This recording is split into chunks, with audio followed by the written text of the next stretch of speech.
Shalom saudara, salam damai sejahtera dalam kasih Kristus bagi kita. Jumpa kembali dengan saya Nur Fitriadin di channel Peace of Christ. Kiranya melalui video yang diunggah oleh channel ini boleh menjadi berkat bagi setiap kita dan membukakan wawasan kita untuk berpikir benar dan hidup dalam kebenaran.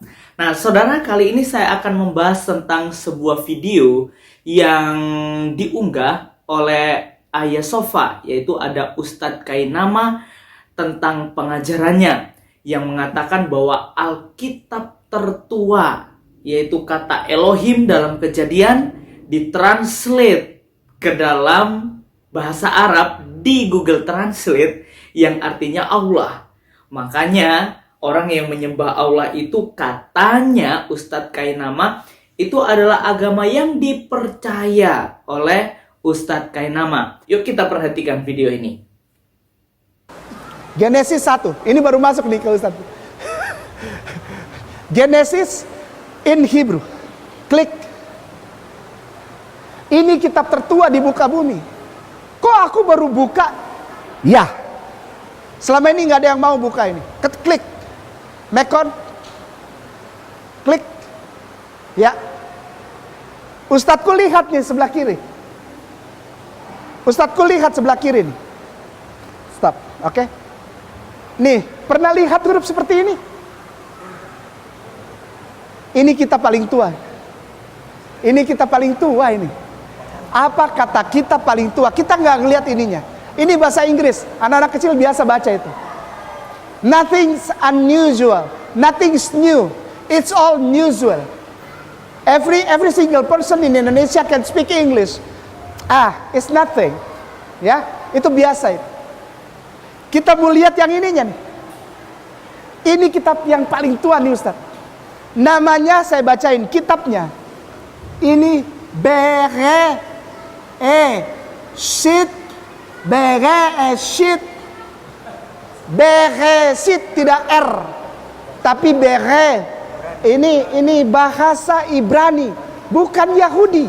Ibrani, bahasanya Bapak Abraham, bahasanya Nabi Ibrahim alaihissalam.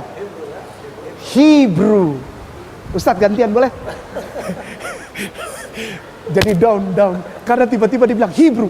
Bener, berarti ada yang tahu, bukan cuma gua.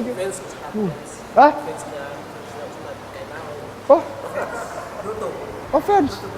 Oh iya. Saya aja nggak pernah nonton saya sendiri. Yang sering nonton ini. Ini bacanya Beresit, Bara. Aku mau Ustadz Wawan minta tolong dari sini sampai sini di blok. Dari sini sampai sini di blok.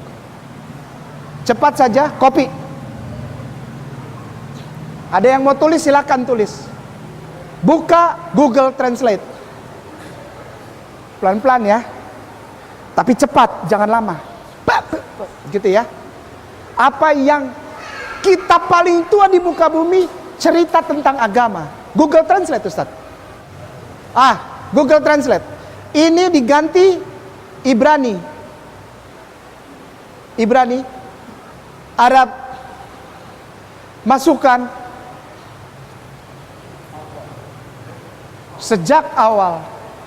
Sejak awal kitab pasal 1 ayat 1 dari kitab yang tertua, Tuhan tidak pernah berubah-ubah namanya.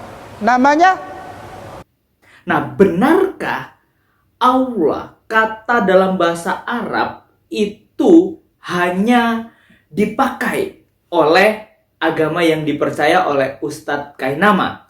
Pertanyaannya, bagaimana dengan Kristen Koptik di Mesir? Apakah mereka pakai bahasa Indonesia?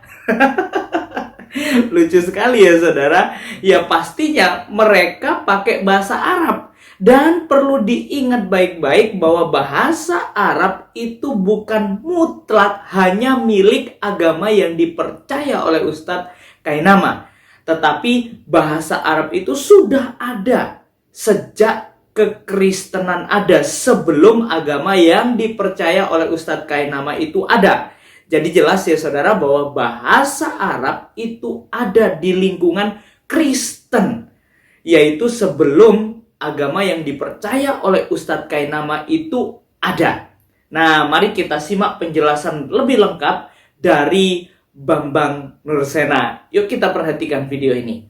Inilah sebetulnya peta pra-Islam tentang munculnya agama Islam dan bagaimana hubungannya dengan kekristenan pada saat itu. Kalau kita membaca di dalam kitab Kisah Para Rasul pasal 2, di sana sebetulnya ada pada saat pencurahan Roh Kudus yang terjadi pada perayaan Pentakosta Yahudi. Itu ada bukan hanya pendatang dari Kirene, Mesir, Afrika Utara sekarang ini, yang waktu itu menjadi wilayah Kekaisaran Romawi, lalu pendatang dari Roma, orang Arab yang semuanya wilayah Roma, tetapi juga ada pendatang-pendatang dari Partia, Elam, penduduk Mesopotamia yang itu di bawah Kekaisaran Persia. Dan di sana sejak awal sudah ada suku-suku Arab yang sebagian juga menganut kekristenan. Maka kalau kita runut sejarahnya, pada waktu konsili Efesus diselenggarakan di kota Efesus, sekarang ini Turki, salah satu perwakilan dari gereja Arab yang hadir itu dari daerah Elusa di wilayah Yordania. Nama uskupnya adalah Abdullah. Dan ini ada dalam dokumen sejarah gereja kuno. Berarti istilah Allah itu dipakai jauh sebelum zaman Islam, karena ini ada seorang uskup dari wilayah Arab di Elusa yang namanya adalah Abdullah. Dalam catatan gereja yang waktu itu semua tertulis di dalam bahasa internasional, satu dalam bahasa Yunani, itu disebut Abdilas, Yunanisasi dari kata Arab Abdullah. Kemudian kita mengenal juga suku-suku Arab yang menganut kekristenan, dan menurut James dari Edessa yang menulis Scholia, sebuah pengantar pengajaran kitab suci secara khusus Kristen, dia menyebut adanya terjemahan Injil dalam bahasa Arab, meskipun itu dipakai di lingkungan terbatas di wilayah orang-orang Kristen yang berbahasa Arab, dan itu tentu sebelum zaman Islam. Karena Yakub dari Edessa atau James Edessa itu hidup pada abad ke-6, ya, akhir abad ke-5, abad ke-6, dan ketika itu tentu Islam belum lahir. Nah, lalu bagaimana kita melihat, tentu semua tidak hanya berdasarkan asumsi, ya, atau sekedar catatan versi agama tertentu, itu saya kira tidak fair. Kita harus merujuk pada catatan sejarah.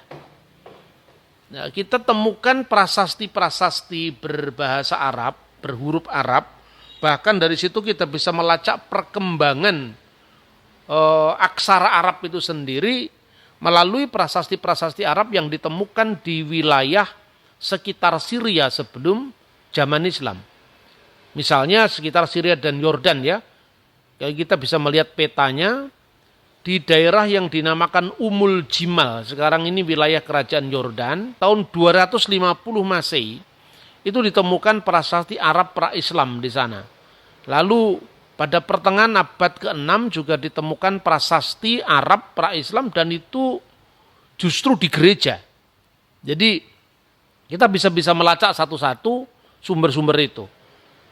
Di sebuah reruntuhan dari gereja Ortodoks Yunani yang dibangun abad ke-4 Masehi, dalam reruntuhan gereja itu ada sebuah pilar yang dihiasi dengan tanda salib dalam bentuk segi 4 lingkaran, yang itu ciri khas dari Jerusalem Cross, salib Yerusalem. Bisa tampak di banyak sekali temuan-temuan yang bisa kita kunjungi langsung di arkeologi Yordania. Lalu ada bangunan Romawi zaman Kristen yang disebut Proatorium dengan tanda salib juga, yang menjadi ciri khas dari situs-situs Kristen yang terjadi sebelum zaman Islam, dan itu mengandung inskripsi-inskripsi yang ditulis di dalam bahasa Arab. Lebih jelasnya kita bisa membaca misalnya prasasti Umul Jimal pertama. Kalau Bapak Ibu selidiki prasasti Ummul Jimal pertama itu huruf-hurufnya masih mirip dengan huruf Ibrani. Misalnya nulis huruf D, dalet. Itu kebalik kalau dilihat dari sudut pandang orang Arab ya. Dal itu garisnya ke bawah, kalau dalet itu ke atas. Jadi itu bunyinya prasasti tertua ini yang berhuruf Arab, tapi huruf Arabnya itu masih mirip-mirip dengan huruf Ibrani. Itu bunyinya danuh, nafsu fihru, barsulai, rabu, dazimat, malik tanuk atau malik danuk. Kalau kita amati ya, pertama dari sudut pandang bahasanya, hurufnya, aksaranya, ini pasti belum huruf Arab sekarang, tapi menuju ke bahasa Arab yang sekarang kita pakai. Terbukti dengan penulisan huruf-hurufnya yang masih mirip dengan huruf Ibrani. Lalu dari sudut pandang bahasanya belum sesuai dengan standar bahasa Arab yang dipakai setelah zaman sekarang. Misalnya kata danuh itu bahasa Aram yang artinya inilah. Itu bahasa Arab sekarang hada. Kemudian kata nafsu, nafsu itu kalau bahasa Arab sekarang maknanya adalah nafas, nyawa, ya. Seperti ungkapan yang terkenal dalam Al-Qur'an misalnya kullu nafsin da'iqatul maut. Setiap yang bernyawa, setiap yang bernafas akan menemui kematian. Nah, di sini kata nafsu masih berarti kuburan. Dan ini tentu perkembangan dari bahasa Aram ke dalam bahasa Arab. Jadi bahasa Aram itu bahasa yang dipakai oleh Kristus. Maka kalau diterjemahkan dalam bahasa Arab sekarang adalah hada kubur fihru bin Sulai, ya. Sekarang kira-kira seperti itu. Kemudian Rabu Jadimat, kalau sekarang mungkin Sayyid Jadimat. Malik Tanuk tetap artinya raja Danuk. Ini bukti-bukti yang bisa kita lacak dari perkembangan huruf Arab. Jadi kata nafsu masih berarti kuburan, kalau sekarang ya hada al-kubur dan seterusnya. Tapi melalui sumber-sumber ini kita mendapatkan pengetahuan bahwa bahasa Arab itu sudah dipakai di lingkungan Kristen sebelum zaman Islam. Lalu pada pertengahan abad ke-6, medio abad ke-6 kita mengenal prasasti Ummul Jimal kedua. Dalam prasasti Ummul Jimal kedua ini huruf-hurufnya sudah mirip dengan huruf Arab sekarang.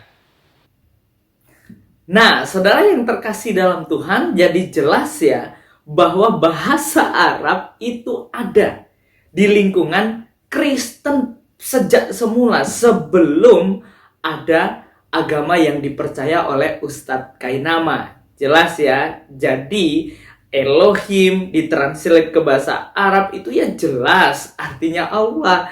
Ya, orang-orang Kristen pun, orang Kristen Koptik di Mesir pun memakai bahasa Arab yaitu yang artinya juga sama, yaitu Allah. Jadi jelas ya saudara. Jadi belajar dengan baik supaya tidak bisa menyesatkan orang. Nah, jadi malu sendiri kan kalau sudah ketahuan bagaimana sejarah bahasa Arab itu ada. Oke saudara, kiranya melalui video ini boleh menjadi berkat bagi setiap kita dan membukakan wawasan kita untuk berpikir benar dan hidup dalam kebenaran. Tuhan Yesus memberkati. Soli Deo Gloria.